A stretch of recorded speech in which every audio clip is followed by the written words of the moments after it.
나무교회 아침 묵상에 나오신 성도님들을 환영합니다. 오늘 하나님께서 주신 말씀을 통해서 오늘 하루도 충만하고 복된 하루가 되기를 바랍니다. 오늘 하나님께서 저희에게 주신 말씀은 에베소서 1장 4절에서 5절 말씀입니다. 함께 드라마 바이블로 묵상하고 오시겠습니다.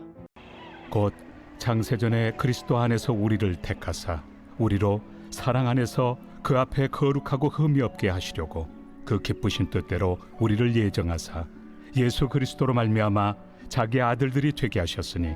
오늘 함께 에베소서 1장 4절 5절 말씀과 또한 창세기 11장 10절 26절에 나오는 셈의 족보를 가지고 함께 아침 묵상의 자리로 나아갔으면 좋겠습니다. 한 해를 시작하면서 성경 일독이라는 큰 계획을 가지고 시작합니다. 저도 창세기 반을 이미 넘어서서 열심히 달려가고 있는데요.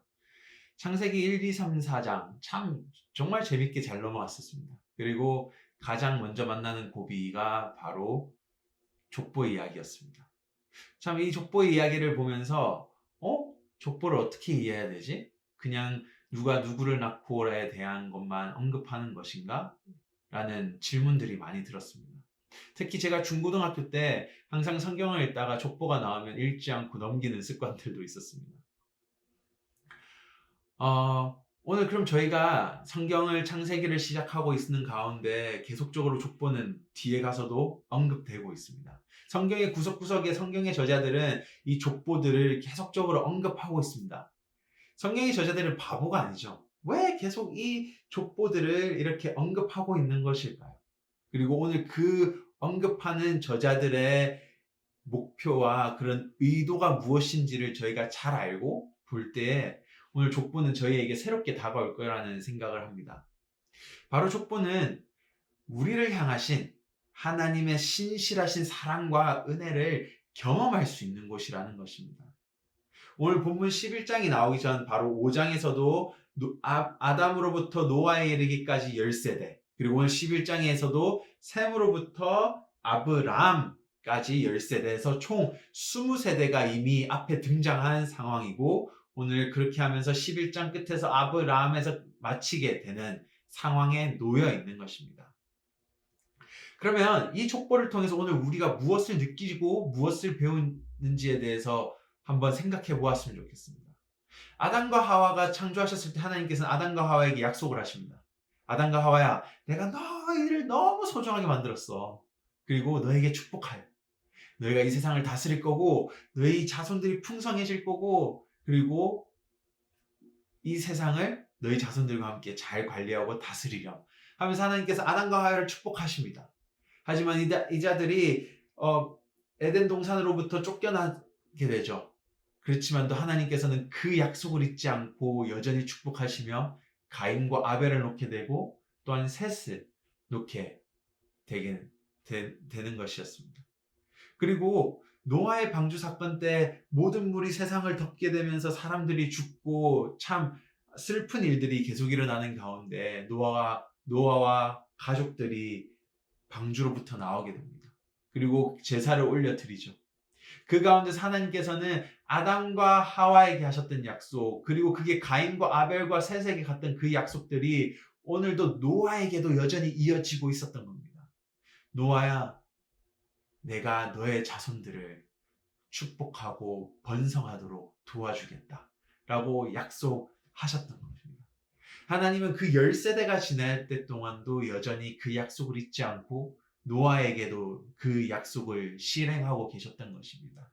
그리고 그 약속이 오늘 바로 셈에게 이어졌고, 그 셈의 약속이 계속 이어져서 바로 아브라함에게까지 오게 된 것입니다.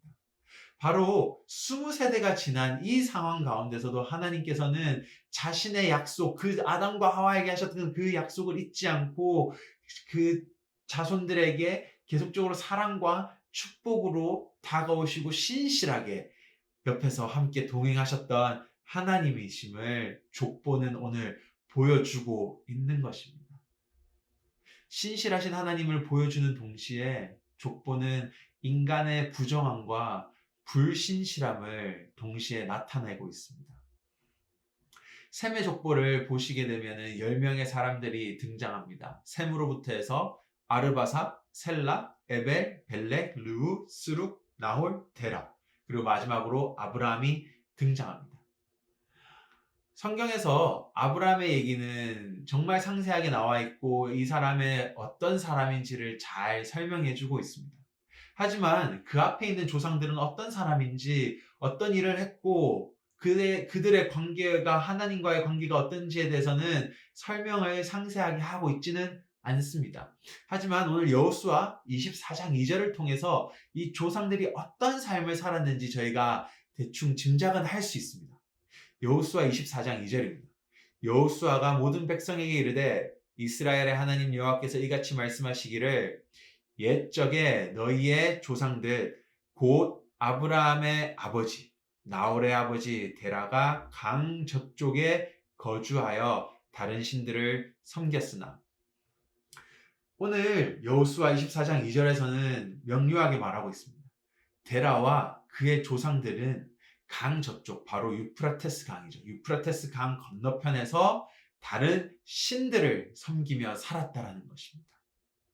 더해서 유대인의 성경에 있는 창세기 랍바에서는 아브라함과 데라의 삶을 묘사하고 있는데요. 이 사람들은 우상을 섬겼으며 우상을 제작하기도 했고 그 제작한 우상들을 팔기도 했다. 즉 우상을 만드는 직업을 가지고 있었던 게 데라와 아브라함입니다. 그리고 그 당시 이 아브라함과 데라가 살았던 시대에는 여신들을 많이 섬겼던 분위기였습니다. 그래서 이미 셈을 지난 그 이후로의 족보에서는 이자들은 자신의 조상들이 믿었던 그 신이 아닌 다른 이방신들을 섬기는 삶을 살고 있었던 것입니다. 바로 족보를 통해서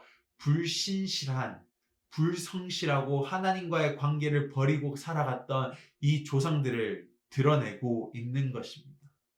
하나님은 충분히 이 아르바삭, 셀라, 에벨, 벨렉, 르, 스룩, 나홀, 데라, 아브라함을 죽일 수 있었습니다.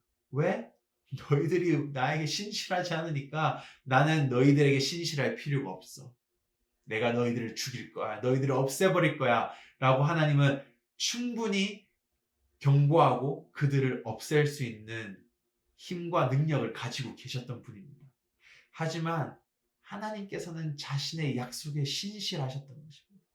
아담과 하와에게 신실하셨고 노아에게도 그 약속을 시행하셨고 또한 셈의 자손들이 하나님을 떠나 살아가고 다른 이방신들을 섬겼음에도 불구하고 하나님께서는 이자들을 축복하셔서 하나님의 약속을 지키시고 계셨던 것입니다.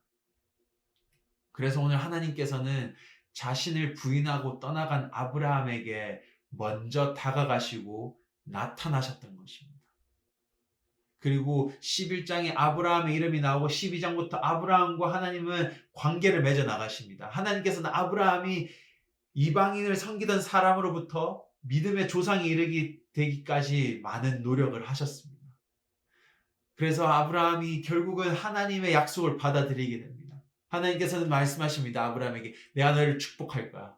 너에게 땅을 줄 거고 자손을 줄 거고 너가 세상을 위한 축복의 통로가 될 거라고 아브라함에게 말씀하십니다. 하나님의 신실한 약속은 아브라함을 변화시키셨던 것입니다. 그리고 이 하나님의 그 신실하심은 마태복음 1장 1절에서 17절에서 그 신실함이 궁극적으로 드러나는 사건이 나옵니다. 17절에서 마태복음 1장을 완벽하게 설명하고 있습니다. 모든 대수가 아브라함으로부터 다윗에까지 14대요. 다윗부터 바벨론으로 사로잡혀 갈 때까지 14대요. 바벨론으로 사로잡혀 간 후부터 그리스도까지 14대더라. 즉 마태는 지금 몇 세대가 지나간 것을 언급하고 싶은 것이 아닙니다. 오늘 저희가 배웠던 것처럼 5장에 바로 아담에서 노아에 이르기까지 11장에 노아의 자손인 셈에서부터 아브라함에 이르기까지 그리고 마태복음 1장에 나오는 아브라함으로부터 그리스도까지 바로 하나님의 신실한 약속, 이 세상을 향한 축복이 계속적으로 신실하게 왔다라는 것을 저자는 강조하고 싶은 겁니다. 지금 그 세대들 가운데, 이 긴 족보 가운데 하나님을 따르지 않고 불순종하고 떠나갔던 사람들이 있지만도 하나님은 계속적으로 자신의 백성에게 자신의 약속을 지키기 위한 그 신실함과 사랑과 은혜를 베푸셨던 것이 하나님이셨던 것입니다. 그렇기 때문에 우리는 매일의 삶 속에서 하나님을 찬양할 수 있습니다. 창세기의 족보, 성경에 나오는 족보는 바로 지금 우리를 살리고 사랑하기 위한 하나님의 계획이었습니다. 아르바삭 또는 데라, 아브라함이 죽고 존재하지 않았다면 예수님은 이 땅에 오실 수 없었습니다. 우리의 구원은 존재하지 않습니다. 바로 족보는 우리를 향한 하나님의 사랑과 놀라운 계획이고 하나님의 은혜인 것입니다. 오늘 함께 이 사랑과 은혜와 하나님의 신실하심을 생각하며 우리가 그분을 찬양하고 그분을 높이 드리는 삶을 살기를 원합니다. 함께 기도하시겠습니다. 하나님 감사합니다. 오늘 족보를 통하여 하나님의 사랑과 하나님의 놀라우신 계획들을 살펴보았습니다. 그저 지루한 족보가 아닌 성경 곳곳에 있는 그냥 한 장 넘기는 그런 족보가 아닌 그 족보를 읽을 때 하나님께서 창세전부터 나를 향하신 그 계획들을 생각하고 또한 하나님께서 이 백성들을 통하여 어떻게 오늘날에 이르기까지 당신의 계획을 성취하셨는지를 생각해보고 고민해볼 수 있도록 도와주시옵소서. 하나님, 정말 우리의 삶이 오늘 우리가 이렇게 걷고 살아갈 수 있고 숨 쉴 수 있는 것은 바로 하나님의 놀라우신 은혜와 사랑이라는 것을 경험하고 고백합니다. 그러니 하나님 오늘 우리의 삶 속에서도 우리 영광 받아주시고 높임 받아주시옵소서. 감사합니다. 예수님 이름으로 기도드립니다. 아멘.